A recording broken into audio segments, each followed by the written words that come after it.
প্রয়াণ ৩০শে June ১৯৯৬। লহ আমাদের সশ্রদ্ধ প্রণাম।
একেটি গ্রুপের প্রতিষ্ঠাতা অজিত কুমার দাস।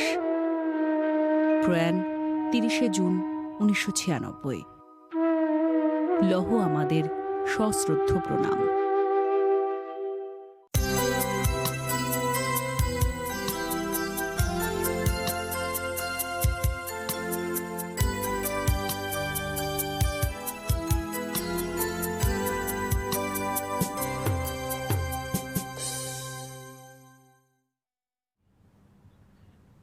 স্বাগত সিটিভিএনে, আপনাদের সঙ্গে রয়েছে আমি সুচিস্মিতা। প্রত্যেক দিন আক্রান্ত কত হচ্ছে করোনা নিয়ে তা আপনাদের জানাই, কিন্তু এই মুহূর্তে আপনাদের যে কথাটি জানাবো তা সত্যি কোথাও গিয়ে একদিক থেকে স্বস্তি, আবার কোথাও গিয়ে নিঃসন্দেহে আতঙ্কও রয়েছে।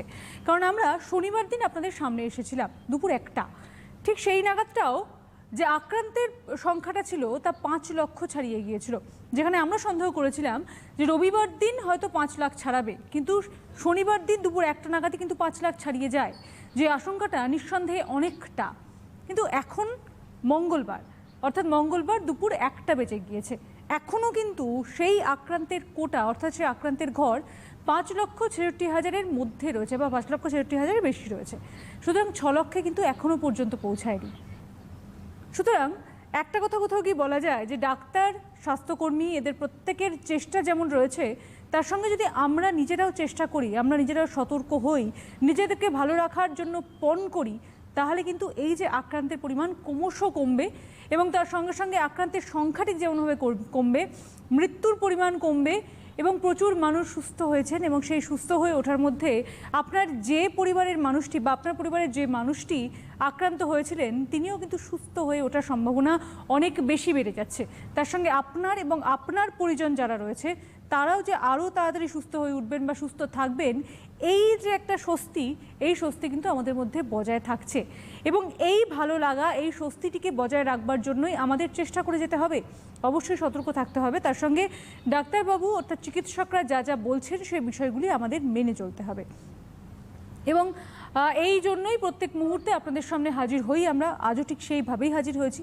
আজকে আমরা একেবারে স্টুডিওতে না, আমরা সরাসরি চলে যাব ডাক্তারবাবুর কাছে। আমি পরিচয় বললে বোধহয় ভুল হবে, কারণ যিনি আমাদের সঙ্গে রয়েছেন তিনি ভীষণই পরিচিত মুখ আপনাদের সঙ্গে সামনে। বহুবার তিনি আমাদের অনুষ্ঠানে, নানা ধরনের অনুষ্ঠানে এসছেন, তিনি বহুবার বহু বিষয় নিয়ে আপনাদের জানিয়েছেন। আজও তার সঙ্গে আমরা করোনার সতর্কতা নিয়েই কথা বলবো। আজ আমাদের সঙ্গে রয়েছেন ডক্টর অরিন্দম বিশ্বাস, এমডি মেডিসিন। ডাক্তারবাবু, আপনাকে স্বাগত। বহুবার আপনি আমাদের সামনে এসেছেন, বহুবার আপনি দর্শকদের বিস্তারিতভাবে সমস্ত কিছু জানিয়েছেন। আজও আমরা আশা করবো ঠিক সেই একইভাবে আমরা এগোবো। তবে যে প্রশ্নটা আমি প্রথমেই আপনার কাছে রাখবো, আমাদের প্রত্যেকের মধ্যে একটা ভীষণ একটা আশঙ্কা, ভীষণ একটা আতঙ্ক প্রত্যেকের মধ্যে রয়েছে, কারণ যেহেতু একটা করোনা ভাইরাস, করোনা আতঙ্ক আমাদের প্রায় 3 থেকে 4 মাস বিগত ধরে আমরা চলে আসছি। লকডাউন চলছে, আনলক 1 চলছে, সমস্ত কিছুই চলছে। তো সেদিকে তাকিয়ে আমরা যখন শনিবার দিন পরিসংখ্যান দেখি তখন 5 লাখ ছাড়িয়ে গিয়েছে, এবং আজ মঙ্গলবার সেই পরিসংখ্যানটি এখনও কিন্তু 5 লাখেতেই রয়েছে, অর্থাৎ 5,63,000 থেকে একটু বেশি হয়েছে। তো কোথাও গিয়ে কি আমাদের একটা স্বস্তির বার্তা দিচ্ছে যে সাবধানতা অবলম্বন করলে, যদি ডাক্তারবাবুদের কথা মতো চলা যায় এবং যা যা সতর্কতা দেওয়া হচ্ছে সেইগুলো যদি মেনে চলা যায়, তাহলে আমাদের সুস্থ হয়ে ওঠার, ভালো হয়ে ওঠার বা করোনা থেকে এই মুক্তির একটা পথ খোলা রয়েছে অবশ্যই। দেখুন, প্রথমে বলবো আমাদের সরকারি একটা প্রচেষ্টা ছিল, কিন্তু সে প্রচেষ্টাটা সাথে আমাদের সহযোগিতার যদি অভাব থাকতো তাহলে এই সংখ্যা আরো বাড়তো। কিছু ফাঁকফোকর রয়েছে, এটা অস্বীকার করার নেই। সব মানুষ মানেননি, বহু মানুষ মেনেছেন, পদক্ষেপগুলো নিয়েছেন, সঠিকভাবে পালন করেছেন। কিন্তু এই মুহূর্তে যেটা মানুষের সহযোগিতা ছাড়া এই 5 লাখের সংখ্যাটা কিন্তু 20 লাখও হতে পারত। একদমই। সবাই অনেক নানান সামাজিক দিক থেকে সব থেকে বড় দায়িত্ব আপনারা যেরকম নিয়েছিলেন, সংবাদ মাধ্যম, যে মানুষকে সচেতন করার প্রতিটা মুহূর্তে আপনারা বলেছেন, এখনো বলে যাচ্ছেন। এই যে বলে যাওয়া, মানুষ সতর্কতাটা অবলম্বন করেছেন বলেই আজকে কিন্তু সাফল্যের মুখ আমরা কিছুটা দেখতে পাচ্ছি। পরিস্থিতি এখনো জটিল, সহজভাবে নিলে কিন্তু হবে না। তবুও এর মধ্যে থেকেও কিন্তু আমরা কিছুটা সফলতা অর্জন করেছি বা সাফল্য অর্জন করেছি, এটা কিন্তু দ্বিধা নেই বলতে আমার একজন চিকিৎসক হিসেবে।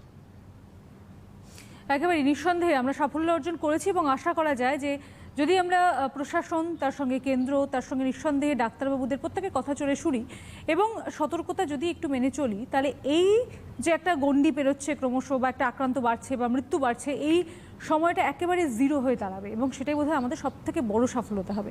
ডাক্তার, আমি একটা প্রশ্ন আমি করব। নিঃসন্দেহে আমি করোনার বিষয়ে আলোচনা করা শুরু করেছি, আমরা করোনার সতর্কতা জানাবো।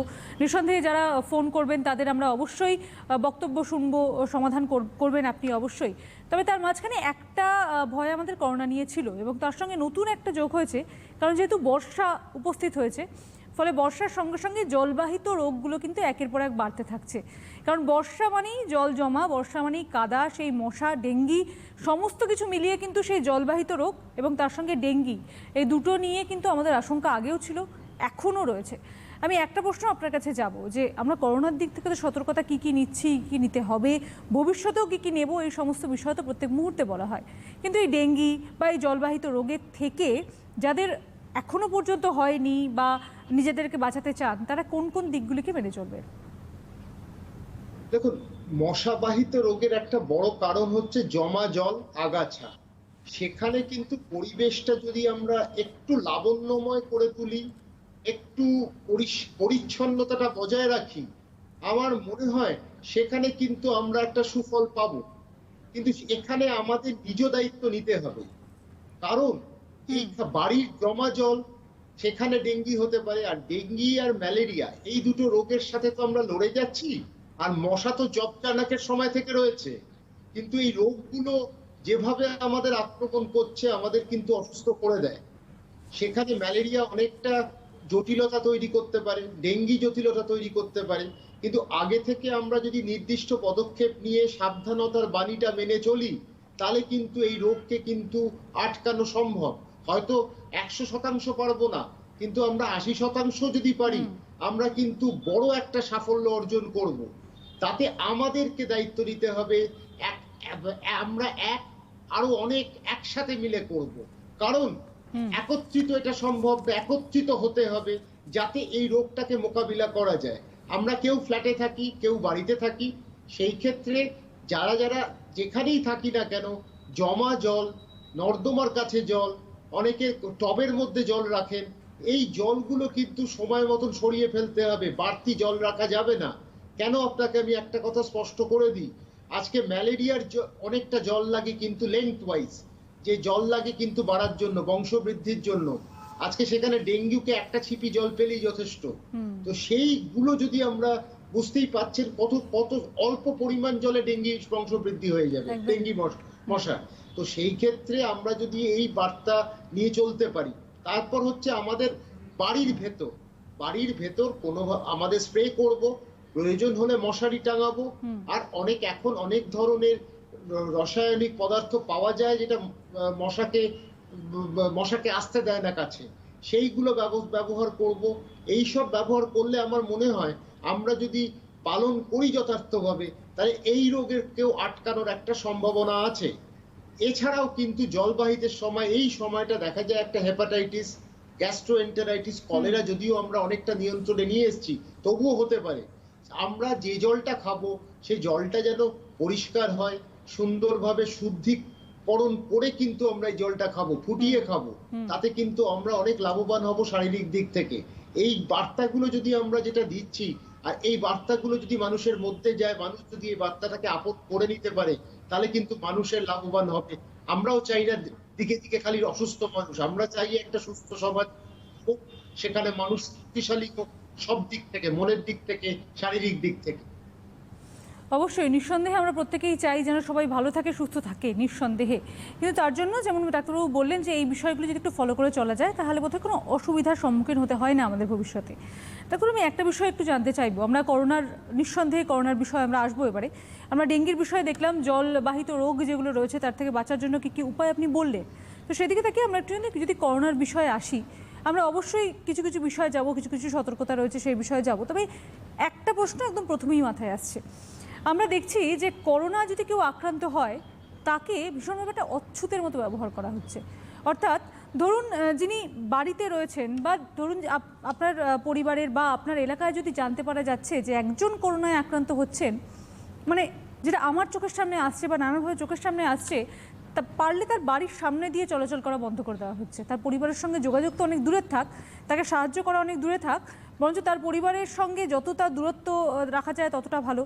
এবং এমনকি এরকমও দেখা যাচ্ছে তিনি যখন সুস্থ হয়ে বাড়ি ফিরছেন, তার সঙ্গে কোনো রকম যোগাযোগ তো দূরের থাক, তার সঙ্গে একটা অচ্ছুতের মতো ব্যবহার করছে। তারপর আপনার কি মনে হয় যে এই সময়টা আমাদের মানবিক দিক থেকে নিঃসন্দেহে সচেতনতা তো ফলো করতে হবেই, তার সঙ্গে মানবিক দিকটাও তো একটু অবশ্যই মেনে চলতে হবে। কারণ এই মুহূর্তটা বা এই যে করোনা আক্রান্তটা, সে তো স্বেচ্ছায় হচ্ছে না, সেও কারুর দ্বারা কোনো না কোনোভাবে কোনো কিছুতে হচ্ছে।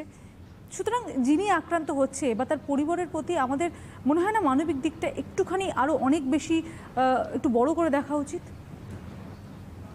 সত্যি কথা, খুবই একটা বাস্তবসম্মত একটা প্রশ্ন করেছেন।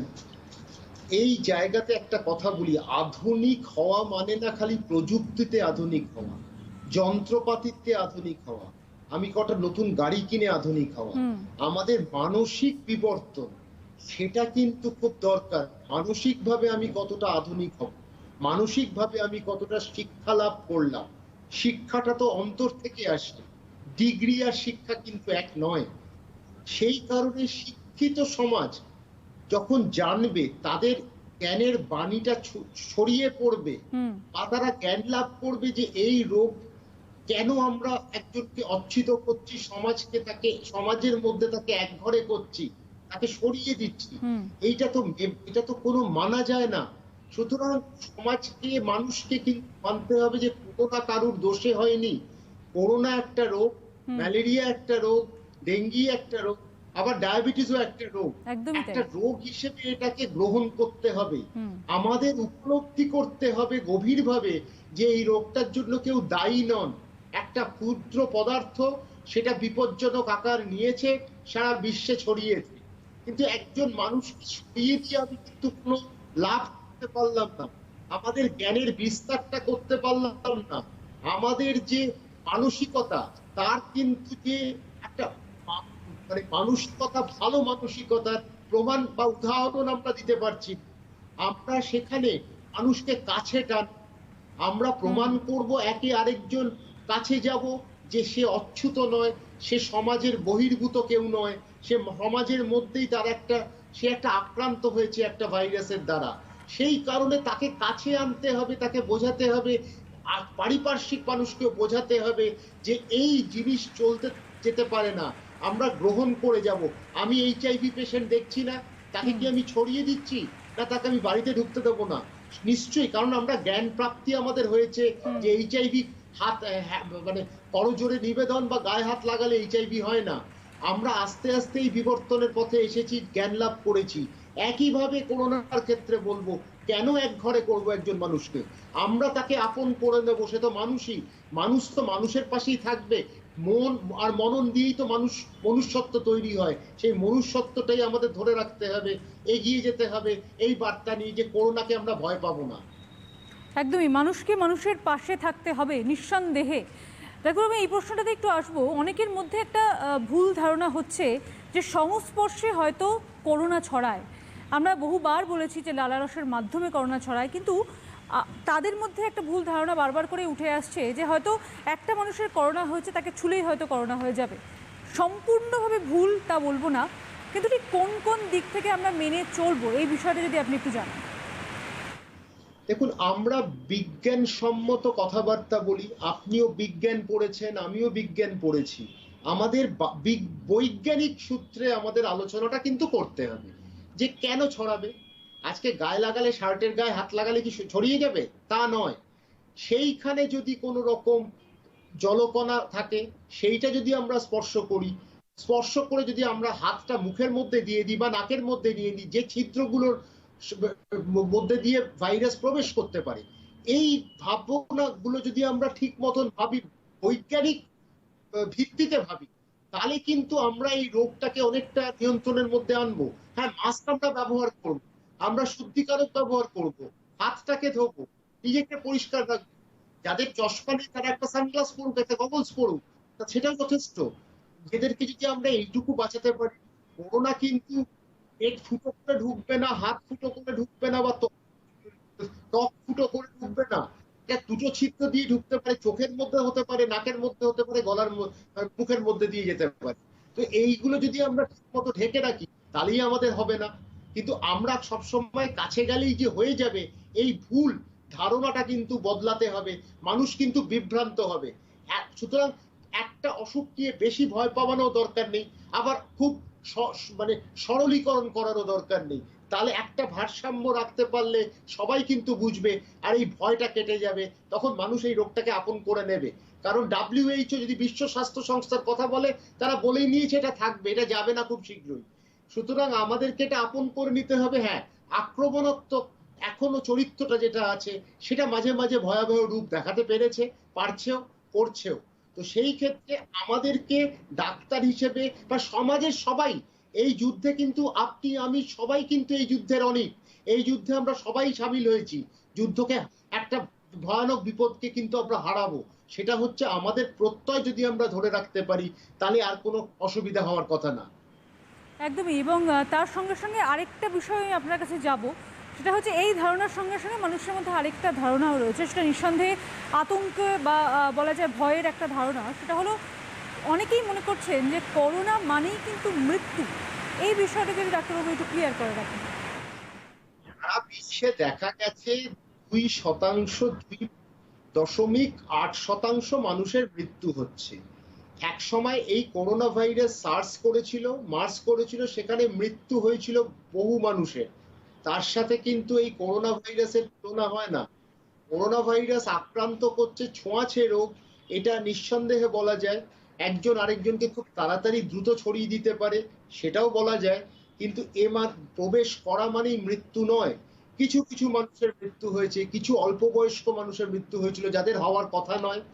কিন্তু বয়স্ক মানুষ বা যাদের আনুষাঙ্গিক কিছু রোগ আছে, যেখানে সহজাত প্রতিরোধ করার যে ক্ষমতা সেটা ক্ষীণ হয়ে যায়, সেই ক্ষেত্রে করোনা ভাইরাস কেন, যে কোনো ব্যাকটেরিয়া হতে পারে, ভাইরাস হতে পারে, প্যারাসাইট হতে পারে, সেটা শরীরের মধ্যে প্রবেশ করলে সেটা কিন্তু আক্রমণাত্মক চেহারা নেয়। এই আক্রমণাত্মক চেহারা যদি নেয়, তখনই কিন্তু মানুষের মৃত্যু হতে পারে, কারণ অঙ্গ প্রত্যঙ্গগুলোকে নষ্ট করে দিতে পারে। তো সেই ক্ষেত্রে করোনা ভাইরাস এরকমই একটা ভাইরাস, কিন্তু তার মৃত্যু এইটা পরিষ্কারভাবে আমি বলতে চাই যে করোনা ভাইরাস মানে না মৃত্যু হয়েছে। করোনা ভাইরাসকে সেরে উঠছে বহু মানুষ। আপনি কলকাতা যদি দেখেন প্রায় 60 থেকে 62% মানুষ সেরে উঠেছে পশ্চিমবঙ্গে। তো সেইটা তো একটা ভালো দিক, সেটা তো একটা আলোর দিক দেখাচ্ছে। আমরা করোনাকে নিয়ে অযথা করোনা মৃত্যু এই নিয়ে গুজবও ছড়াবো না, গুজবে কানও দেব না। আমরা বাস্তবিক রূপে চিন্তাধারার মাধ্যমে আমরা এই ভাইরাসের বিষয়টা কিন্তু অনুধাবন করব। একেবারে, এবং তার সঙ্গে ডাক্তারবাবু আমি একটা প্রশ্নে একটুখানি আসবো। সেটা হলো, আমরা আগে দেখেছি বহুদিন ধরে, প্রায় একেবারে করোনা ভাইরাসের যবে থেকে নাম শোনা গিয়েছে তবে থেকে কিন্তু ভারত এক এক করে আস্তে আস্তে করে তার যে নানান ধরনের প্রক্রিয়া করতে শুরু করেছে এবং মানুষকে সচেতন করা, তার সঙ্গে লকডাউন করা, এই সমস্ত কিন্তু প্রক্রিয়া ইতিমধ্যেই চালু করে দিয়েছে। তো সেই দিকে তাকিয়ে আমরা যখন প্রথম পর্যায়টা দেখেছিলাম তখন সেই গলা ব্যথা, জ্বর, সর্দি, কাশি, এই বিষয়গুলো আমরা দেখেছিলাম। কিন্তু এখন যে বিষয়টা আমরা দেখছি, যত এগিয়েছি তত কিন্তু আমরা দেখেছি যে এই যে একটা সিমটমস, তার কিন্তু অনেক রকম চেঞ্জ হয়েছে। এই মুহূর্তে দাঁড়িয়ে ঠিক কোন কোন সিমটমসগুলোকে করোনার মধ্যে ধরা হতে পারে সে বিষয়টা আমি আসবো, তবে তার আগে একটি ফোন রয়েছে, একটু নিয়ে নেবো। হ্যালো, কে রয়েছেন? হ্যালো, বলছি বেশিরভাগ ডাক্তারবাবুরাই তো এখন চেম্বারে বসছেন না, তারাই তো অস্তিত্ব করে রাখছে সমাজকে। বলছে যে আমরা এখন পেশেন্ট দেখবো না, গেটের ভেতরে এসো না। আচ্ছা, আপনি আপনি কে বলছেন, কোথা থেকে বলছেন? হ্যালো হ্যালো, না, ফোন মনে হয় যোগাযোগ বিচ্ছিন্ন হয়েছে। আচ্ছা ডাক্তারবাবু, যে বিষয়টা আমরা ছিলাম একেবারেই। তবে ওনার প্রশ্নটা একটু বলে দিই। হ্যাঁ, ওনার একটা প্রশ্নটা, যেটা উত্তরটা আমি একটু দিয়ে দিই। সেটা হচ্ছে, ডাক্তারবাবু দেখুন, আমিও চেম্বার করছি, হ্যাঁ, সমাজে সবাই যখনই সৈন্যরা যায়, সৈন্যরা কিন্তু গুলি খেতে যায় না যুদ্ধে। তারা একটা জায়গা থেকে নির্দিষ্ট জায়গা থেকে যাতে নিজে বাঁচে, আবার অন্য শত্রুকে পরাজিত করতে পারে। কিন্তু কিছু কিছু ক্ষেত্রে ডাক্তারদের মৃত্যুও হয়েছে, নার্সদের মৃত্যু হয়েছে। চেম্বার কেন খুলছে না, সত্যি কথা, ঘটনাটা তার নিজস্ব বিষয়, ব্যক্তিগত বিষয়। আমি আমার চেম্বার করেছি, কিন্তু নির্দিষ্ট দিনে করেছি, কারণ আমাকেও বাঁচতে হবে, আপনাকেও চিকিৎসাটা দিতে হবে, পরিষেবাটা দিতে হবে। এক কথায় ডাক্তাররা কেন বন্ধ করে দিয়েছেন সেটার কিন্তু অনেকগুলো কারণ থাকতে পারে, একটা বিস্তারিত আলোচনা আমরা করতে পারি। কিন্তু বেশিরভাগ ডাক্তাররা তারা নিজেদের চিকিৎসালয় কিন্তু খুলেছেন, হয়তো নির্দিষ্ট দিনে নির্দিষ্ট সময়, কারণ রোগটা যাতে আপনি চেম্বারে গেলে আরেকজনকে ছড়িয়ে দিলেন, সেটাও কিন্তু মানে একেবারে কাঙ্ক্ষিত নয়। সেই কারণে একটা চেম্বারে তো জনসমাগম হয়, সেই জনসমাগম থেকে দূরে রাখতে এই জিনিসটা কিন্তু অনেক চিকিৎসক করেছেন, তাদের বাধ্য করেছে, তারা পরিস্থিতি বাধ্য করেছে, নিজের থেকে বাধ্য হয়ে তারা চেম্বার বন্ধ করে দিচ্ছে না।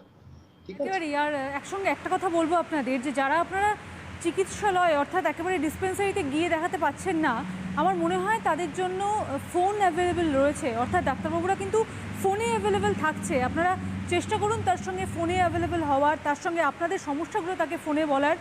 এমনও আমি দেখেছি যে আপনাদের প্রেসক্রিপশন বা আপনাদের রিপোর্ট ডাক্তারবাবুরা কিন্তু হোয়াটসঅ্যাপে নিচ্ছেন এবং তারা তাদের যা যা ওষুধ দরকার, যা যা না দরকার আপনাদের সবটা জানিয়ে দিচ্ছেন। আমার মনে হয় এখন ডিসপেন্সারিটা একটু অ্যাভয়েড করাটা ভালো, এবং আপনাদের জন্যই বোধহয় ডাক্তারবাবুরা এই এক একটা পদক্ষেপ নিচ্ছে।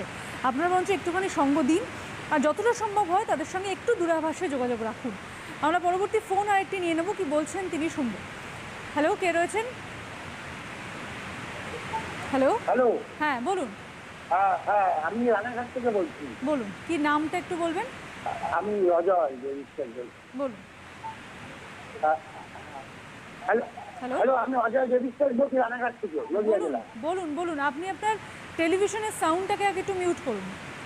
হ্যাঁ, আমার প্রশ্ন হচ্ছে যে করোনা তো একটা ভাইরাস রোগ, ঠিক আছে, কিন্তু প্রশ্নটা হচ্ছে যে যে করোনা সতর্কতা করতে করতে অনেক মানুষের অন্য অন্য ডিজিজে মানুষ মারা যাচ্ছে। এটা কিন্তু সে সঠিক ট্রিটমেন্টটা আমার মনে হয় এটা হচ্ছে না। মানে অনেক ট্রিটমেন্ট হচ্ছে যেগুলো মানে করোনার জন্য ডাক্তারবাবুরা মানে সেই রোগগুলো থেকে নেগলিজেন্সি হচ্ছে, বিষয়টি কিন্তু আমাদের খুব হারিয়ে তুলেছে। যেমন করোনা তো একটা সতর্কতা রোগ, ঠিক আছে, কিন্তু অন্য অন্য ডিজিজে তো মানুষের আছে। তা সেইগুলো যথাযথ চিকিৎসার দিকে মানে একটু ডাক্তারবাবুকে নজর দেওয়া উচিত বলে এটা আমি। একদমই, একেবারে আপনি শুনতে থাকুন ডাক্তারবাবু।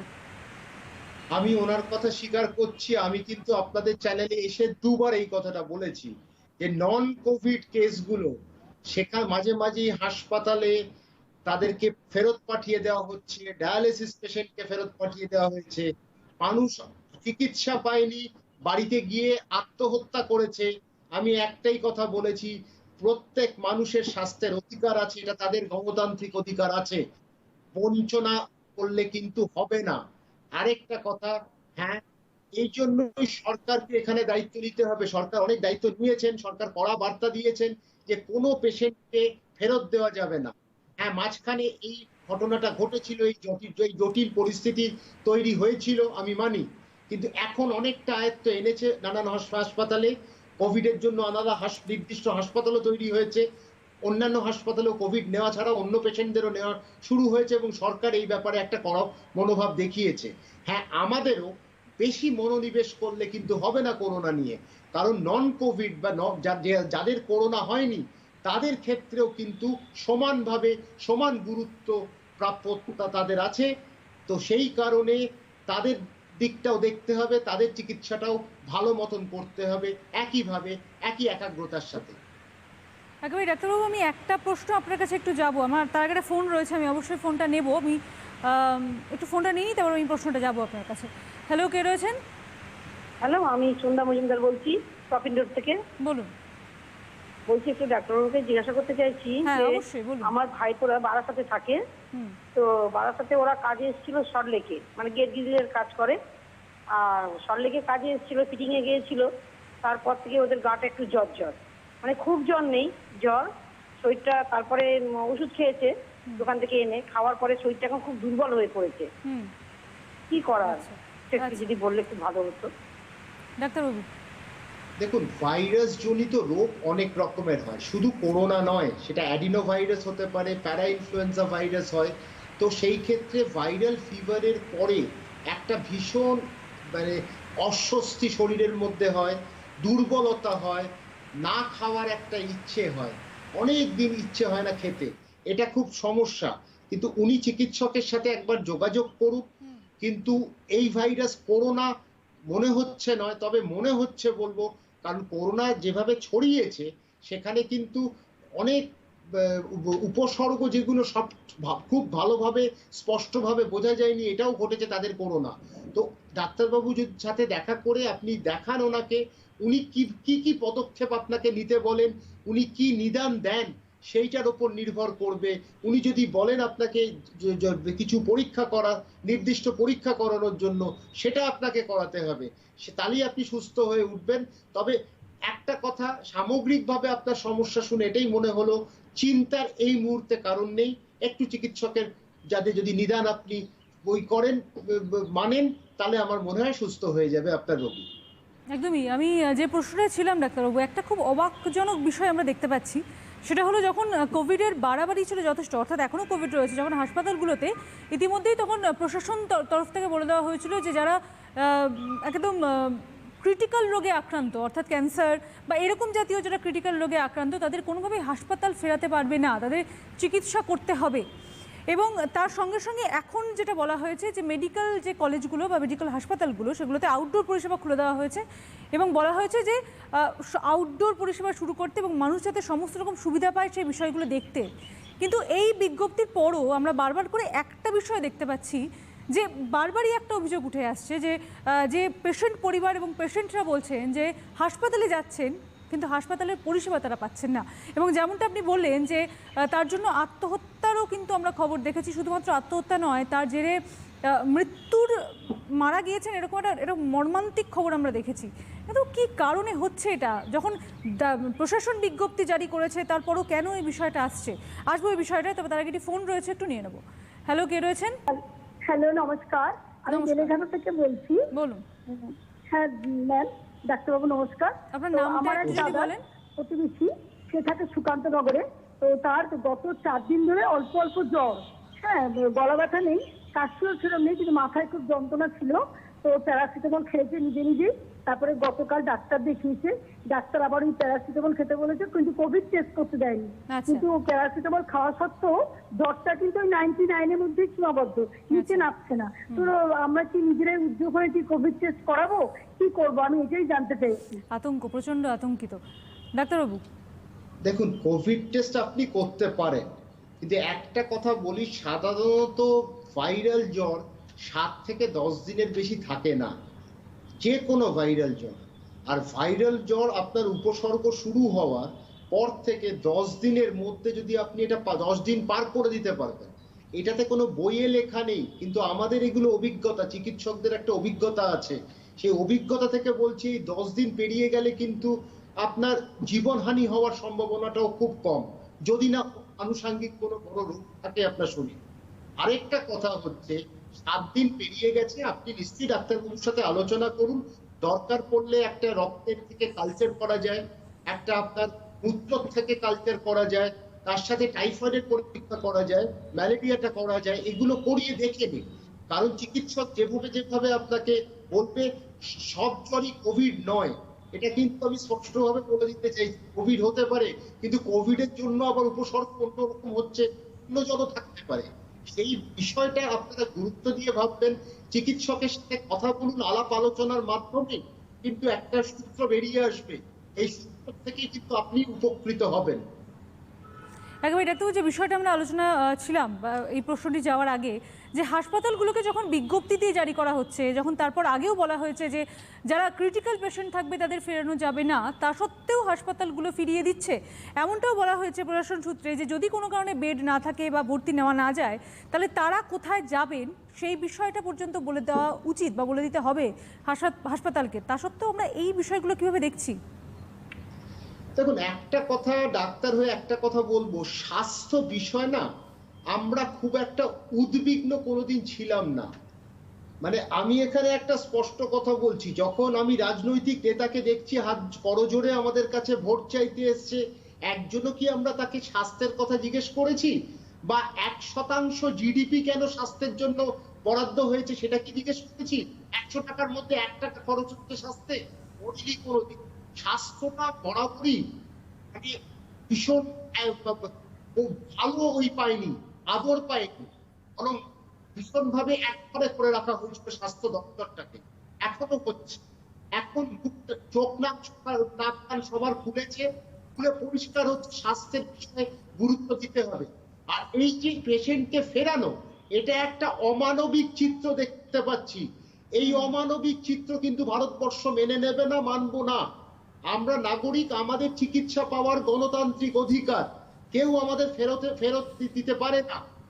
এইবার যদি আরেকটা কথা, এই জায়গায় আমি আপনি আলোচনা করতে পারবো, আমাদের আলাপের মধ্যে কি বেরিয়ে আসবে, সূত্র বেরোবে, কিন্তু সরকারকে পদক্ষেপটা নিতে হবে। সরকার কিন্তু পদক্ষেপটা, বলিষ্ঠ পদক্ষেপ না নিলে কিন্তু প্রতিনিয়ত মানুষকে কিন্তু অসুবিধার মধ্যে করতে হবে। সেই বিষয়টা স্বাস্থ্য দপ্তর সরকারকে ভালো করে কিন্তু এই বিষয়টা নজরদারি করতে হবে, নজর দিতে হবে। একদম। আমি আরেকটা বিজ্ঞপ্তির দিকে একটুখানি আপনার দৃষ্টি আকর্ষণ করব। আমরা প্রত্যেকেই জানি একটা বিজ্ঞপ্তির বিষয়, যেটা হলো বেসরকারি হাসপাতালগুলোকে ইতিমধ্যে প্রশাসন একটা বিজ্ঞপ্তি দিয়েছে এবং বলা হয়েছে যে কত খরচ হতে পারে, কত খরচের মধ্যে থাকতে হবে এবং পেশেন্ট পার্টির উপর যে খরচ চাপানো যাবে না, এই বিষয়ে বিজ্ঞপ্তি দিয়ে বলে দেওয়া হয়েছে। এবং কোভিড যে এই আক্রান্ত যারা হচ্ছেন তাদের চিকিৎসায় 2250 এই টাকাটা ধার্য করে দিয়েছে। ডাক্তার, আপনি এই বিষয়টা যদি আমাদের একটুখানি জানান যে কত টাকা, যদি একটু সাধারণ মানুষ জানতে পারেন যে কত টাকা কত কিছুর জন্য কি কি প্রয়োজন এবং বেসরকারি হাসপাতালগুলোকে ঠিক কি কি নিয়ম ফলো করে চলতে হবে? দেখুন, নিয়মের মধ্যে সরকার কিছু জায়গায় খরচ বেঁধে দিয়েছে, তার সে এই না বাদলে মানুষের আগ্রহ জাগবে না পরীক্ষাগুলো করা। আর 2250 প্রথমে ছিল 4,500 টাকা, সেটা নামিয়েছে। সরকারের এই পদক্ষেপকে আমি স্বাগত জানাচ্ছি। আরো যদি নামাতে পারে আমি আরো বেশি খুশি হব। একদমই তাই। কারণ স্বাস্থ্য ব্যবস্থাটা ভেঙে যাবে যদি মানুষ, তো আর এখন অর্থ নেই। 2 মাস ধরে কারুর অর্থ নেই, কেউ ব্যবসা করতে পারেনি, কারুর 50% স্যালারি পেয়েছে। এইবার বেতনও কমেছে, অনেকে বেতন পাননি। তা আপনি কি মনে করেন 2250টাও একটা সংখ্যা যেটা সব মানুষ পারবেন করতে এই পরীক্ষা? পারবেন না। সরকার যেন নিজের দায়িত্ব নিয়েছেন, আমার মনে হয় সরকার যদি একটা বলিষ্ঠ পদক্ষেপ নিতে পারত, যে সরকার বলিয়ান হয়ে যে প্রত্যেকটা হাসপাতালে কোভিড টেস্টটা যদি বিনামূল্যে করতে পারত, আমার মনে হয় এইখানে একটা পদক্ষেপটা সব সরকার একটা বড় কার্যসিদ্ধি হতে পারত, এবং ভারতবর্ষের এই ইতিহাসটা স্বর্ণাক্ষরে লেখা থাকতো যে সরকার এই পদক্ষেপটা নিয়েছিল। সমগ্র ভারতবর্ষ সরকার যদি এটা নিতে পারে যে কোভিড টেস্টটা বিনামূল্যে আমাদের করাতে হবে, তাহলে কিন্তু আমার মনে হয় মানুষের উপকার হতো। মানুষ মানে দুহাত তুলে আশীর্বাদ করতো সরকারকে যে এরকম সরকার এরকম একটা পদক্ষেপ নিয়েছে। কিন্তু যেভাবে সরকার খরচটা নিয়ন্ত্রণ করার চেষ্টা করছে, এই নিয়ন্ত্রণ সব জায়গায় হওয়া দরকার, সরকার বেসরকারি সব জায়গায়, না হলে মানুষ কিন্তু অসুবিধায় পড়বে, যাতাকলে নিষ্পেষিত হবে অর্থের জন্য। এত অর্থ কষ্টের মানুষ ভুগছে, তার উপর যদি স্বাস্থ্যের জন্য এত অর্থ খরচ করতে হয়, তাহলে তো মানুষ আর যাবেন না, হাসপাতালে যাবেন না, বাড়িতেই তারা মারা যাবেন, তারা বাড়িতেই স্বেচ্ছায় মৃত্যুবরণ করবেন। এই জায়গাটা আমাদের আটকাতে হবে। সরকারের কিন্তু এটা দায়িত্ব যে মানুষের স্বাস্থ্যের দিকটা দেখা। স্বাস্থ্যের উন্নতি মানে সামাজিক উন্নতি, এটা বোঝা দরকার। অবশ্যই আমাদের এটা জানতেই হবে যে স্বাস্থ্যই সম্পদ। অবশ্যই স্বাস্থ্যকে ভালো রাখতে গেলে তবেই কিন্তু আমরা ভবিষ্যতের যে কোনো ধরনের সম্পদকে আমাদের আরও অনেক উন্নত করতে পারবো, আরও অনেক সমৃদ্ধ করতে পারবো। আমাদের একটি ফোন রয়েছে, আমরা একটু নিয়ে নেব। হ্যালো, কে রয়েছেন? হ্যালো। হ্যালো, হ্যাঁ নমস্কার, আমি মনোজিৎ মজুমদার বলছি সিটি থেকে। বলুন।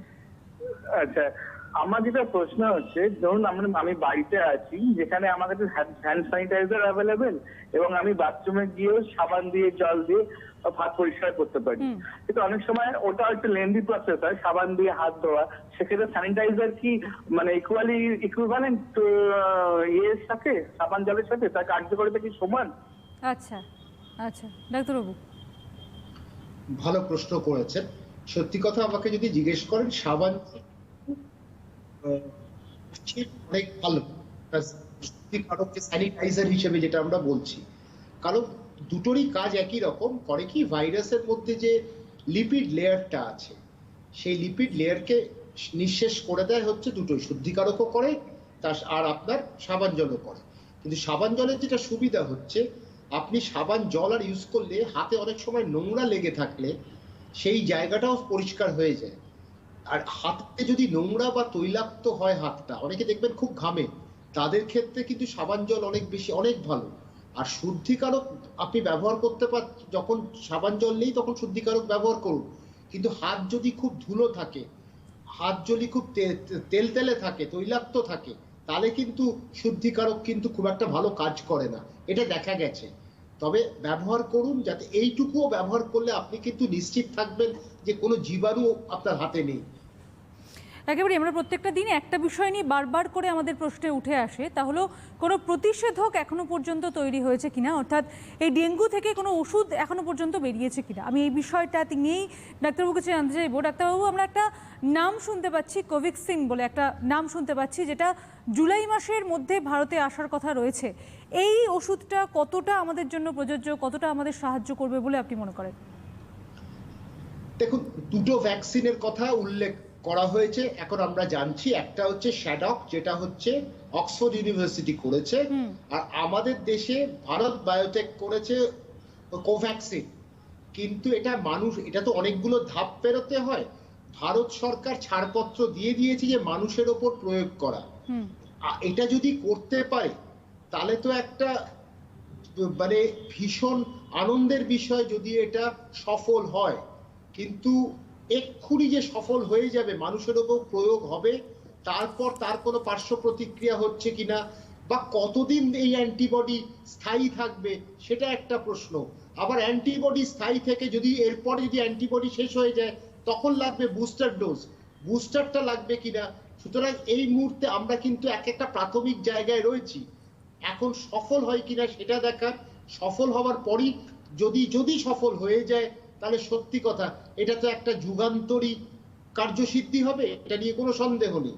তো এই কার্যসিদ্ধি হয় কিনা সেটা সময়ের অপেক্ষা, আমাদের অপেক্ষা করতে হবে। কিন্তু এই মুহূর্তে আজ অবধি আমাদের কিন্তু প্রতিষেধক তৈরি হয়নি। একেবারেই। আমি আরেকটা বিষয় একটু আপনার কাছে জানতে চাইবো, ডেক্সামেথাসোন বলে একটা নিঃসন্দেহে একটা স্টেরয়েডের কথা শোনা যাচ্ছে, যেটা ভেন্টিলেশনে যে রুগীরা থাকছে অর্থাৎ করোনা রুগীরা, তাদের একটা সাহায্যর বিষয়ক একটা কথা উঠে আসছে। আমি এই বিষয়টা জানবো, তবে তার আগে একটি ফোন রয়েছে, একটু নিয়ে নেবো। হ্যালো, কে রয়েছেন? হ্যাঁ, আমি হাওড়া থেকে বলছি। হ্যাঁ, আপনার নামটা? হ্যাঁ, নামটা আমার মিতা দাস। আচ্ছা, বলুন। আমার বৌমার 4 মাসের প্রেগনেন্সি, ওনাকে আমি পিজিতে দেখাতে যাচ্ছি, কেন বাইরে প্রাইভেটে আমরা দেখাতে পারছি না। তা এই সময় কি সব টেস্ট করতে দিয়েছে, তা নিয়ে গিয়ে হয়তো সবকিছু টেস্ট করাবো, তাতে কোনো ভয়ের কিছু আছে কি? আচ্ছা। আর ও নাকে মুখে চোখে এইসব জায়গাগুলো ডাক্তারবাবু, আমি প্রোগ্রামটা দেখিও না, আজকেও আমি দেখছিলাম, তা উনি এইসবেতে কিছু হাত দেয় না। আমরা বাইকে করে নিয়ে যাই, নিয়ে গিয়ে টেস্ট গুলো সবকিছু ওখান থেকেই করাচ্ছি। তা সেখানে আমাদের ভয়ের কিছু নেই তো? আচ্ছা ডাক্তারবাবু। না, ভয়ের কিছু না, তবে একটা মাস্ক ওনার ক্ষেত্রে যদি একটু অতিরিক্ত সাবধানতা অবলম্বন করবেন, দরকার পড়লে একটা N95 মাস্ক ওনাকে দেবেন, আর একটা ফেস শিল্ড দিয়ে দেবেন। হয়তো কষ্ট হবে, ঠিক কথাই, কারণ যাদের অভ্যেস নেই তাদের সত্যি কষ্ট হয় এটা, তো কিন্তু তবুও নিজেকে বাঁচাতে তো হবে, অন্যদের থেকে বাঁচাতে হবে। তো সেই ক্ষেত্রে এইটুকু সাবধানতা অবলম্বন করলেই, আর স্যানিটাইজার ব্যবহার করবেন, আমার মনে হয় ঠিক থাকবে। একেবারে। তো যে বিষয়টা আমরা ছিলাম, ডেক্সামেথাসোন একটা স্টেরয়েড, ঠিক আছে, একটা শরীরের একটা, আমরা স্টেরয়েড দিই, স্টেরয়েডটা কি করে, প্রদাহ, ইনফ্ল্যামেশনটা কমিয়ে দেয়। কিন্তু ডেক্সামিথাসোন খুব যে মানে একটা সংখ্যা লোক বলেছে যেটা কাজ করে, কিন্তু ডেক্সামিথাসোন যদি আমরা অনেক দিন ব্যবহার করি, বা ডেক্সামিথাসোন যদি আমরা এমন সময় ব্যবহার করলাম, কারণ শরীরের তো প্রদাহটা দরকার জীবাণুটাকে শেষ করার জন্য, আমরা যদি প্রদাহটাকে বন্ধ করে দিলাম পুরোপুরি, তাহলে তো জীবাণু পুরো জায়গাটা পেয়ে গেল। তো সেই ক্ষেত্রে ডেক্সামিথাসোন ব্যবহারের কথা ওরা বলেছে। আবার অতিরিক্ত প্রদাহ হলে তখন শরীরের ওপর একটা নেতিবাচক ফল হয়। তো এই নেতিবাচক ফলটাকে আটকানোর জন্যই ডেক্সামিথাসোন কোনো অ্যান্টিভাইরাল ড্রাগ নয়, সেটা ভাইরাসকে নিঃশেষ করবে না, ভাইরাসকে খতম করবে না। ডেক্সামিথাসোন খালি যে শরীরের অতিরিক্ত প্রদাহটাকে কমাবে, সেটা হয়তো কিছু ক্ষেত্রে লাভজনক হতে পারে, কিন্তু ডেক্সামিথাসোন কোনো স্পেসিফিক ওষুধ নয়, নির্দিষ্ট কোনো ওষুধ নয় যেটা এই ভাইরাসকে শেষ করবে। তো ডেক্সামিথাসোন নিয়ে কাজ হচ্ছে, এখনো চলছে, কিছু কিছু ক্ষেত্রে ভালো ফল পাওয়া গেছে। হ্যাঁ, সেটা দেখা যাক, যদি ফল করে এটা একটা সাথে হবে, সহকারী হিসেবে একটা ওষুধ করা যাবে, কিন্তু এটা নির্দিষ্ট ওষুধ নয়। একেবারেই, অর্থাৎ প্রধান ওষুধ একেবারেই নয়। দেখুন, একটা সার্ভে করা হয়েছে কলকাতা সহ আরও 6টি রাজ্যে। সেই সার্ভেতে বলছে যে এমন অনেক মানুষ আক্রান্ত হচ্ছেন, কিন্তু সেই মানুষরা এক নম্বর বুঝতেই পারছেন না যে তারা আক্রান্ত হচ্ছেন, আর দ্বিতীয় নম্বর আক্রান্ত হলেও তারা আপনি আপই সুস্থ হয়ে যাচ্ছেন, অর্থাৎ তেমনভাবে ওষুধ বা তেমনভাবে হাসপাতালে গিয়ে ট্রিটমেন্ট এগুলোর প্রয়োজন হচ্ছে না। একটাই প্রশ্ন, এটা কি অ্যান্টিবডির জন্য হচ্ছে? শরীরে তো আমাদের অ্যান্টিবডি তৈরি হবেই, কারণ যখনই কোনো ফরেন জিনিস ঢুকবে তখন, বা নতুন জিনিস, তখন শরীর সেটাকে নতুন হিসেবে সেটাকে বের করে দেওয়ার চেষ্টা করবে। শরীরের মধ্যে সহজাত প্রতিরোধ ক্ষমতা আছে, অর্জিত ক্ষমতা রয়েছে। তো এই সহজাত ক্ষমতাগুলোই চেষ্টা করবে। এখন যদি সেটাকে শরীর যদি ততটাই শক্তিশালী হয়, সেটাকে শেষ করে দিতে পারবে, কোনো অসুবিধা নেই, এবং এইভাবেই ভাইরাস শেষ হয়। এই জন্যই হার্ড ইমিউনিটির কথাটা উঠেছিল, মানে একটা সামগ্রিক সমাজের প্রতিরোধ করার ক্ষমতা। কিন্তু অসুবিধাটা হলো, খুব তাড়াতাড়ি অনেকে ভুল বুঝেছিলেন যে হার্ড ইমিউনিটি, সামগ্রিকভাবে প্রতিরোধ করার ক্ষমতা খুব শীঘ্রই হয় না, একটু সময় লাগে। ভারতবর্ষেরও যদি 65% মানুষের এরকম প্রতিরোধ করার ক্ষমতা এসে যায়, তাহলে তো আর কোনো অসুবিধাই নেই, পুরো রোগটাকেই আমরা নিয়ন্ত্রণ করে নিতে পারবো, হার্ড ইমিউনিটি উৎপত্তি হবে। একেবারে। একটু একটা ফোন রয়েছে, আমরা একটু নিয়ে নেবো। হ্যালো, কে রয়েছেন? হ্যালো, আমি ইন্দ্রনীল দাস বলছি। হ্যাঁ বলুন, কোথা থেকে বলছেন? আমি যাদবপুর থেকে বলছি। বলুন। আচ্ছা, আমার বক্তব্য হচ্ছে যেটা আমরা যে কাপড়ের মাস্ক যে ইউজ করি, এগুলো তো আমরা ধুয়ে ইউজ করি, কিন্তু N95 মাস্কও কি ধুয়ে ইউজ করা সম্ভব? আচ্ছা ডাক্তারবাবু।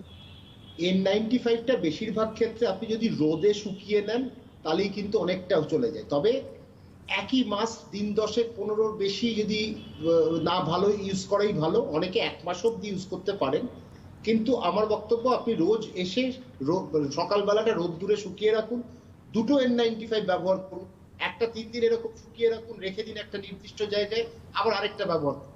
এইরকম করে দুটো মাস্ক নিয়ে আপনি সারা সপ্তাহে চালাতে পারবেন, তাতে কোনো অসুবিধা নেই। একেবারে অর্থাৎ অনেকে ধুতে পারে, একদম। ধোয়াটা হয় অনেক সময় রিইউজেবল হয়, সেটা কিছু ক্ষেত্রে ওয়াশেবল হয়, তো সব ক্ষেত্রে ওয়াশেবল কিন্তু হয় না।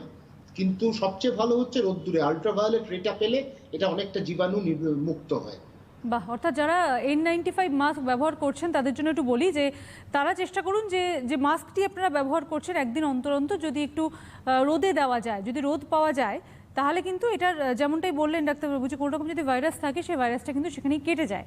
আর যারা নর্মাল মাস্ক ইউজ করছেন, ব্যবহার বারবার করেই ডাক্তারবাবুরা বলছেন যে নর্মাল বা কাপড়ের মাস্ক ইউজ করা আর না করাটা বোধহয় প্রায় এক। তবু যদি দুটো আপনারা ব্যবহার করতে পারেন, অর্থাৎ ডাবল লেয়ারের যদি আপনারা ব্যবহার করতে পারেন, তাহলে সেখানে একটা সেফটি থাকছে। কিন্তু এটাও দুটো দিক থেকে আপনাদের ফলো করতে হবে। 1 নম্বর, যে মাস্কটা আপনারা ব্যবহার করছেন সেটা যেন একজনই ব্যবহার করেন, সেই মাস্ক যেন অন্য কেউ কোনোভাবে ব্যবহার না করেন, কারণ যদি কোনোভাবে সেই মাস্কটি ব্যবহার করেন তাহলে কিন্তু তার পক্ষে সেটা বিপজ্জনক হয়ে উঠবে। এবং মাস্ক ব্যবহার করলে চেষ্টা করুন একটু ধুয়ে ফেলার, এবং যদি আপনারা সার্জিক্যাল মাস্ক ব্যবহার করেন সেটা ইউজ অ্যান্ড থ্রো, মানে একবার ব্যবহার করে আপনি সেটা ফেলে দিতে হবে। আমি ডাক্তারবাবুর কাছে যাবো একটা বিষয়। ডাক্তারবাবু, আমরা ইতিমধ্যেই দেখেছি যে ICMR এর যে সেরো সার্ভে, তাতে বলছে যে কলকাতা হচ্ছে আক্রান্তের মধ্যে একেবারে শীর্ষে রয়েছে। সেদিকে তাকিয়ে প্রায় যদি আমরা নিঃসন্দেহে দেখি যে 50 লাখ মানুষ যদি কলকাতাতে থাকে, তো সেই দিকে তাকিয়ে 7 লাখ মানুষ ইতিমধ্যেই আক্রান্ত, তাদের মধ্যে সুস্থ রয়েছে, কোমরবিডিটি রয়েছে, নিঃসন্দেহে সব দিকে তাকিয়ে আক্রান্তের পরিমাণটা কিন্তু প্রচুর পরিমাণ রয়েছে। তো সেই দিকে একটা বলবো, কেন কলকাতাতে এত আক্রান্তের সংখ্যাটা এত কেন? কারণ কলকাতার ঘনত্বটা আপনাকে বুঝতে হবে। আপনি দক্ষিণ কলকাতা সেদিকে, আপনি উত্তর কলকাতার দিকে যান, কিভাবে মানুষ থাকে সেটা আমরা জানি, একেবারে গায়ে গায়ে লেগে থাকে বাড়ি। তো সেই ক্ষেত্রে ছড়ানোর সংখ্যাটা, সংক্রমিত হওয়ার সম্ভাবনাটা প্রবল। সেখানে দক্ষিণ কলকাতায় যেখানে বসতি অঞ্চল আছে, যেখানে একটা ঘরে 5 জন করে মানুষ থাকে, সেই জায়গাটাতেও কিন্তু একটা বড় সমস্যা, একজন আরেকজনকে ছড়াচ্ছে। এখন ঘটনাটা হচ্ছে, আমি খুব শীঘ্রই 2-3 দিনের মধ্যে একটা পরিবারকে পেলাম, তার 13 জনকে পরীক্ষা করলাম, তার মধ্যে 3 জনের কিন্তু পজিটিভ বেরোলো। সো এইটা কিন্তু বাকি 10 জনের হলো না, কিন্তু এই করে এই 3 জনই কিন্তু আবার অন্যান্য কাউকে ছড়িয়ে দিয়ে এসছে।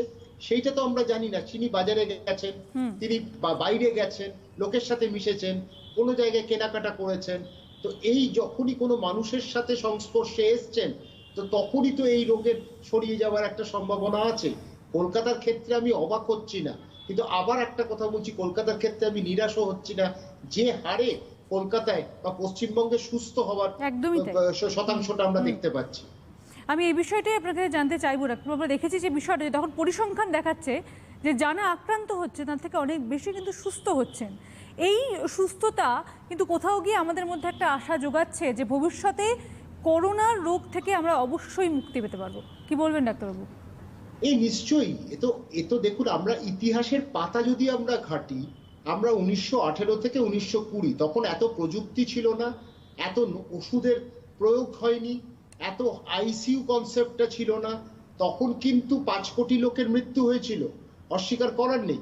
কিন্তু আজকের দিনে দাঁড়িয়ে আধুনিক চিকিৎসা আমাদের কাছে রয়েছে, আমরা অনেক কিছু বিষয়ে জ্ঞান লাভ করছি খুব শীঘ্রই। সুতরাং ভাইরাসের চরিত্র যে বদলাচ্ছে, এই মাইক্রোস্কোপ, নানান জায়গায় এত মাইক্রোস্কোপ 1918 সালে ছিল না, কিন্তু এখন 100 বছর পরে মাইক্রোস্কোপ অনেক আছে, পড়াশুনো করার সুযোগটা আছে, আমরা খবরাখবর অনেকভাবে রাখছি, খবরটা ছড়িয়ে যাচ্ছে অনেক তাড়াতাড়ি। সেই ক্ষেত্রে দাঁড়িয়ে এই রোগকে মোকাবিলা, আমরা এত ক্ষতি করবে না এই রোগ, সেই ক্ষেত্রে মোকাবিলাও আমরা করব।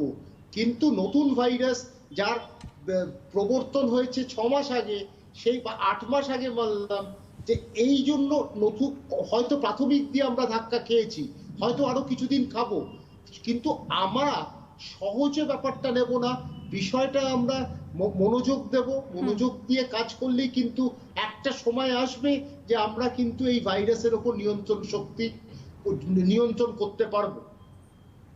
একেবারেই। ডাক্তারবাবু একটা ফোন রয়েছে, আমরা একটু নিয়ে নেবো। হ্যালো, কে রয়েছেন?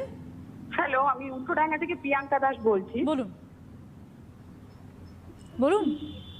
হ্যাঁ, বলছি আমার প্রশ্ন হচ্ছে ডাক্তারবাবুর কাছে যে আমার হাজবেন্ড বিজনেস করে, তো আমার ছোট ছোট দুটো বাচ্চা আছে, শাশুড়ি আছে আর আমি ঘরে থাকি। তো আমরা কিভাবে ঘরের মধ্যে নিজেকে মানে করোনা থেকে রক্ষা পাওয়ার জন্য নিজেকে কিভাবে প্রিপেয়ার রাখবো, আমার দুটো বাচ্চাকে কি করে ঠিক করে রাখবো, সেই জন্যই আমার ডাক্তারবাবুর কাছে আচ্ছা প্রশ্ন। আচ্ছা, আপনার হাজবেন্ড কিসের বিজনেস করেন? আচ্ছা, আমার হাজবেন্ড করে অ্যাকুরিয়ামের বিজনেস, আমাদের ফিশের বিজনেস, মানে অ্যাকুরিয়ামের বিজনেস। আচ্ছা আচ্ছা, ডাক্তারবাবু। দেখুন, এই ভাইরাস কিন্তু খুব অহংকারী ভাইরাস, সহজে আপনার বাড়িতে ঢুকবে না, কেউ কারুর সঙ্গে ঢুকবে, সে এমনি বিনা নিমন্ত্রণে কিন্তু ঢুকবে না। সুতরাং হাজবেন্ড বিজনেস করছে, তাকে সতর্কতা অবলম্বন করতে হবে। সে মাস্ক পরিহিত হয়ে যেন বাইরে মেলামেশা করে, সে যেখানেই যাচ্ছে যে যন্ত্রপাতি ব্যবহার করছে, আর মাছের সাথে তার সম্পর্ক, যেখানে যে অ্যাকুয়ারিয়ামটাই রাখছে সেখানে যেন গ্লাভস পরে সে কাজটা করে, আর শুদ্ধিকারক ব্যবহার করে হাতটাকে শুদ্ধিকরণ করে নেয়, বাড়িতে ঢুকে এসে জামা কাপড়টা ছেড়ে নেয়, তাহলেই কিন্তু যথেষ্ট ঠিক থাকবে আপনার পরিবার। একদমই, নিঃসন্দেহে একটু সাবধানতা অবশ্যই অবলম্বন করতে হবে। আমি একটা বিষয় একটুখানি জানতে চাইবো, ডাক্তার, আমরা দেখেছি যে রাস্তায় এই মুহূর্তে বেসরকারি বাস নেই, ফলে নিঃসন্দেহে মানুষের ভোগান্তি একেবারে চরমে গিয়ে উঠেছে। তো সেই দিকে তাকিয়ে একটা সরকারি বাস রয়েছে, বাস চলছে, কিন্তু বাসের মধ্যে যেটা বলা হয়েছিল যে যত আসন তত যাত্রী নিয়ে চলার কথা, কিন্তু ভবিষ্যতে সেটা চেঞ্জ করা হয় পরবর্তী সময় গিয়ে, কারণ এত যাত্রী নিয়ে যত আসন তত অনুযায়ী চললে পরে চলাটা সম্ভব নয়। কিন্তু সেই দিকে তাকিয়েও আরও বেশ কিছু সতর্কতা দেওয়া হয়েছিল, বেশ কিছু নিয়ম মেনে চলার কথা বলা হয়েছিল, যে বাসগুলোতে স্যানিটাইজ করবার কথা বলা হয়েছিল, মানুষকে পর্যাপ্ত সেফটি মেনে চলার কথা বলা হয়েছিল। কিন্তু আমরা চিত্রটা যেটা দেখতে পাচ্ছি প্রত্যেক মুহূর্তে খবরে বসে, তখন আমরা দেখতে পাচ্ছি মানুষ সেই গাদাগাদি করে উঠছে, এবং স্যানিটাইজেশনের বিষয়টা কতটা থাকছে সেটা নিয়ে একটা প্রশ্ন অবশ্যই থাকছে। আমি এই বিষয়টা আপনার কাছে একটু জানতে চাইবো ডাক্তারবাবু, যে এই যে বাস বা ফেরি এগুলো যে একের পর এক চালু হচ্ছে, তার সঙ্গে অটো, টোটো এগুলো যে চলছে, এগুলো স্যানিটাইজেশন ঠিক কীভাবে সম্ভব এবং কবার করে করা উচিত অন্তত সপ্তাহে? দেখুন, মানে এই রঙ্গ তো আমরা দেখবার একটা অবশ্যম্ভাবী ছিল, যে একটা নিয়ম করে সেটা পালন করা সম্ভব নয়। সরকারি বাসের সংখ্যা কম, বেসরকারি সংখ্যা কম, সুতরাং সেই হিসেবে যাত্রীদের কিভাবে নিয়ে যেতে পারবে? আর যাত্রীদের তো অফিসে, পাশের বাড়িতে অফিস নয় যে সবচেয়ে ভালো পা গাড়ি বলে চলে যাব অফিসে, তা নয়। সুতরাং এই জিনিস হবেই, লোক একজন আরেকজনের কাছে আসবে, যে চিত্রটা আপনারা দেখাচ্ছেন প্রতিনিয়ত, এ হবেই, এ নতুন কিছু না। অটো দুজন নেওয়ার কথা ছিল, সে 4 জন নেবে, যখনই পুলিশ থাকবে না 4 জনে ঢুকে যাবে, 4 জনকে নিয়ে নিল, যখনই পুলিশ আসবে তখন আবার 2 জনকে নামিয়ে নিল। বাসেও একই হবে, যখন নজরদারির অভাব হবে এই জিনিস হবেই ভারতবর্ষে এই জিনিস। কারণ বাস্তবিক ক্ষেত্রে মানুষের সুবিধাটা কিন্তু আমরা করতে পারিনি, আমরা এর মধ্যে আইন প্রণয়ন করছি। হ্যাঁ, এই বিষয়টা প্রণিধানযোগ্য যে কেন আজকে বাস নেই, সেটা সরকারকে দেয়, সরকারের দায়িত্ব, সরকারকে ভাবতে হবে। সত্যি কথা এটাও ঠিক যে বৈশ্বিক মহামারীর জন্য আমরা প্রস্তুত ছিলাম না, এটা হয়ে গেছে বলে আজকে এই অসুবিধাগুলো আমরা দেখতে পাচ্ছি। কিন্তু একই সাথে একটা নতুন দিক কিন্তু খুলে গেল। এবার থেকে সরকার যদি এই বিষয়গুলো একটু মনোনিবেশ করে, আমার মনে হয় মানুষের ভোগান্তি, সারা শহরে দূষণ, এইগুলোর বিষয় কিন্তু কিছুটা নিয়ন্ত্রণে করতে পারবে সরকার। কিন্তু বাসের ক্ষেত্রে আবার আমি বলবো, যেভাবে দোদুল্যমান হয়ে বাস মাঝে মাঝে চলে, তা সেখানে কিন্তু একজন মানুষ আরেকজনের নিকটে চলে আসবে, সেখানে কিন্তু রোগটা ছড়াবে। সুতরাং রোগটা তো এখনো শীর্ষবিন্দুতে পৌঁছলো না। কিছু কিছু ক্ষেত্রে আমরা আসার কয়েকটা দিন দেখতে পেয়েছি, কিন্তু সব দিনটা তো পাইনি। তো আমাদের অপেক্ষা করতে হবে, কিন্তু অপেক্ষা করতে হবে বাস্তবসম্মত বৈজ্ঞানিক ভিত্তিতে, যে কি হতে পারে আগামী দিন। কিন্তু কবে হবে সেটা কিন্তু এই মুহূর্তে কেউ খরচ করে বলতে পারবে না। একেবারে, আর যেহেতু আমাদের প্রত্যেকের অফিসে যেতে হবে, নিজস্ব গন্তব্যস্থলে যেতে হবে, সেই জন্য আমরা সেইগুলোকে অ্যাভয়েডও করতে পারবো না, অ্যাভয়েড করার কথা বলাও সম্ভব নয় এই মুহূর্তে। সেই জন্য যে মানুষরা যাচ্ছেন প্রত্যেক মুহূর্তে অফিস যাচ্ছেন, প্রত্যেক মুহূর্তে যারা বাইরে বেরোচ্ছেন, তারা একটু অবশ্যই করে মাস্ক ব্যবহার করুন, ফেস শিল্ড যদি ব্যবহার করতে পারেন ব্যবহার করুন, তার সঙ্গে গ্লাভস এইগুলো একটু ব্যবহার করুন। আর বাড়িতে এসে যা যা নিয়মগুলি বলা হয়েছে, যে যেসব জিনিসপত্রগুলি আপনারা পরিধান করে রয়েছেন সেগুলিকে একেবারে ডিটারজেন্টের মধ্যে ধুয়ে ফেলুন, যেসব জিনিসপত্রগুলি রয়েছে সেগুলিকে একটু সাবধানে রাখুন যাতে অন্য কারোর সংস্পর্শে না আসে। তাহলে অন্তত এই যে একটা অবস্থা তার থেকে একটু চেঞ্জ করা যেতে পারে এই বিষয়টি। আমি ডাক্তারবাবু একটা বিষয় আপনার কাছে একটু জানতে চাইবো, আমাদের হাতে সব থেকে যেটা গুরুত্বপূর্ণ জিনিস রোজকার মতো থাকে, প্রত্যেক মুহূর্তে থাকে, তা হলো মোবাইল, তার সঙ্গে ল্যাপটপ, এই বিষয়গুলি আমাদের সঙ্গে থাকেই। এবং যেমনটা আমরা আগেও জেনেছি যে এইসব জিনিস থেকেও কিন্তু করোনা ছড়ানোর একটা সম্ভাবনা থেকে যাচ্ছে। কিন্তু এইগুলোকে নিয়েই আমাদের প্রত্যেক মুহূর্তে চলতে হচ্ছে, প্রত্যেক মুহূর্তে চলতে হবে। কীভাবে প্রোটেকশন দেবো এগুলোকে, কীভাবে বাঁচানো যায় এগুলো থেকে? দেখুন, একটা কথা হচ্ছে যে মোবাইলের দরকার তো সাংঘাতিক, কারণ এই সময়ের মধ্যে মোবাইল চুরি হয়েছে সেটা আমি জানি অনেকেরই, আমার একজন আত্মীয়। তো মোবাইল কতটা দরকার সেটা মানুষের সব মানে এখন একটা part and parcel of life হয়েছে, তো সেটা তো ঘটনা। তো মোবাইলটা যদি একটা আল্ট্রাভায়োলেট রে হয়, মেশিন পাওয়া যায়, সেখানে আপনি রেখে দিলে মোবাইলটা শুদ্ধিকরণ হয়ে যায়। তা না হলে যে লিকুইড নর্মাল পাওয়া যায় মোবাইল ক্লিনার, ওটা আপনি দিনে 3-4 বার করে প্রত্যেক মুহূর্তে তো আপনি সম্ভব না, যাদের অনবরত মোবাইল ফোনে ফোন আছে, তো আপনি সেটাকে ভালো করে পরিষ্কার করে নিন স্ক্রিনটা, তাহলেই ঠিক থাকবে। আর অনেকের অভ্যেস আছে মোবাইলের মুখের কাছে নিয়ে আসা, কথা বলা, সেইটা যেন কোনো মতেই করা চলবে না। কান থেকে কাছে মুখের কাছে থাকবে, মুখে স্পর্শ করতে পারবেন না, আর কান দিয়ে শুনবেন। এই জায়গাগুলো যদি আপনি পদক্ষেপগুলো নেন ভালো। আর ল্যাপটপের যে ক্লিনার গুলো পাওয়া যায় সেগুলো আপনি দিনে 2 বার করুন না, তাতে কোনো অসুবিধা নেই। তাতে কিন্তু আপনার, আবার বলছি, ওই পরিষ্কার করার সময়টা হাতটা মুখে নিয়ে আসবেন না। এবার দাঁত খোঁচাতে গেলেন, তখন কিন্তু এই ভাইরাস শরীরে প্রবেশ করতে পারে, সেই দিকে কিন্তু সাবধানতা আপনাকেই অবলম্বন করতে হবে, এইটুকু সতর্কতা আপনাকে নিতে হবে। এবার ডাক্তারবাবু, বাঙালি সবসময় মাছে ভাতে থাকা পছন্দ করে, অর্থাৎ যে কোনো ধরনের যে কোনো রান্নাই হোক না কেন, যদি মাছ থাকে পাতে বা মাছ থাকে সামনে, তাহলে বাঙালি আগে সেই জিনিসটাকেই নেওয়ার চেষ্টা করে। তো আমরা যেমনটা দেখছি যে নিঃসন্দেহে এখন মাছের মার্কেট চলছে এবং বিশেষত ইলিশ মাছ আসার একটা ব্যাপার চলছে। তো সেই দিকে তাকিয়ে যে যারা রয়েছেন, যারা স্থানীয়রা রয়েছেন বা যারা প্রত্যেক মুহূর্তে আমাদের সঙ্গে কথা বলছেন, তাদের একটা প্রশ্ন কোথাও গিয়ে উঠছে যে এই তাজা মাছ বলুন, যে মাছ আসছে, তার থেকে কি করোনা ভাইরাস ছড়ানোর কোনো একটা সম্ভাবনা থাকছে? থাকার কথা নয়। যদি আমি মাছটা নিয়ে এলাম, মাছটাকে ভালো করে ধুলাম, আমার বাড়িতেই তো আসবে, আমি খাবো, আমি যত্ন নিয়ে ঠান্ডা জলে মানে দ্রুত বেগে জলটা চালিয়ে দিই, আর তারপর যদি আমি ধুয়ে নিলাম মাছটাকে, তাহলে কিন্তু কোনো আসার সম্ভাবনা নেই। ভালো করে ধুয়ে নিলে তারপরে তো আপনাকে রান্না করতে হচ্ছে, সেখানে তো গরম লাগছে, সেখানে করোনা ভাইরাসের অস্তিত্ব থাকার কথা নয়। এখন এইগুলো কিন্তু বক্তব্য। আপাতত এইটুকু জায়গায় যদি আমরা নিজেদেরকে সাবধান হতে পারি, তাহলে কিন্তু এই রোগ আপনাকে স্পর্শ করবে না। কিন্তু আমরা যদি অসাবধানতা দেখাই, তার সাথে আমরা যদি ঠিক মতো না খেতে পারি বা জিনিসটাকে ভালো করে পরিচ্ছন্নতাটা বজায় রাখলাম না, তখন তো এই রোগ আসতে পারে। কারণ কিছু কিছু ক্ষেত্রে ভাইরাসটা দেখা যাচ্ছে ক্ষুদ্রান্তে গিয়ে পৌঁছে যাচ্ছে, মানে স্মল ইন্টেস্টিনে গিয়ে থাকছে, সেখানে প্রদাহ হচ্ছে, তারপরে ডায়রিয়া হচ্ছে। তো সেই ক্ষেত্রে আমরা যদি একটু ভালো পরিচ্ছন্নতাটা বজায় রাখি, তাহলে আমার মনে হয় না এত অসুবিধা হওয়ার কথা, এত ভাববার নেই। আর বাঙালি ইলিশ খাবেন, এটা তো হতে পারে না, মানে আবার ইস্ট বেঙ্গল সাপোর্টাররা তো বেশি খায়। একদমই তাই। আচ্ছা, আমরা পরবর্তী ফোন নিয়ে নেবো আজকের। কে রয়েছেন?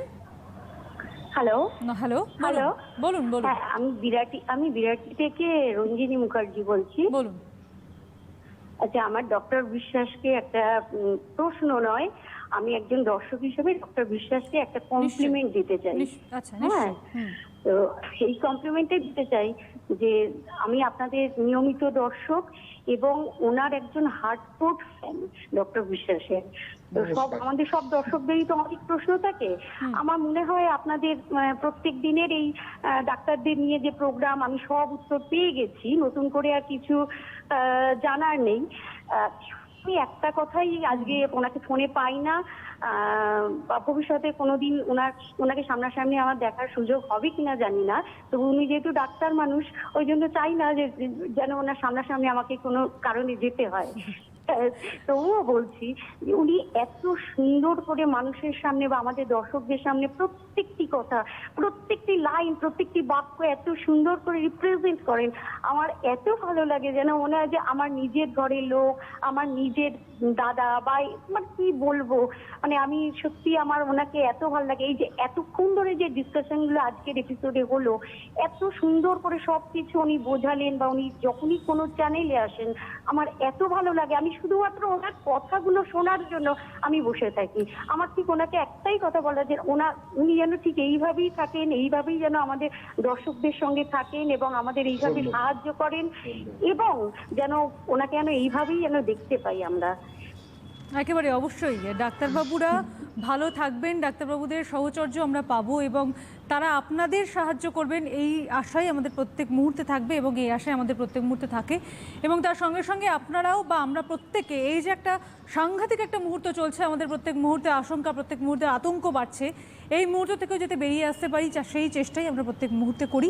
আমরা জানি যে এই চেষ্টাতে আমরা অবশ্যই একদিন না একদিন নিঃসন্দেহে জয়লাভ করব। তবে আজকের সময় একেবারেই শেষ, আমরা বিদায় নেব। ডাক্তারবাবু, আপনাকে অনেক ধন্যবাদ সরাসরি আমাদের সঙ্গে থেকে বিস্তারিতভাবে এত সুন্দর করে বিষয়গুলি বলবার জন্য, আর আপনাদের অনেক ধন্যবাদ আমাদের সঙ্গে থাকবার জন্য। আপনাদের সঙ্গে আবার দেখা হবে পরবর্তী পর্যায়ে। ততক্ষণ ভালো থাকুন, সুস্থ থাকুন এবং অবশ্যই সাবধানে থাকুন।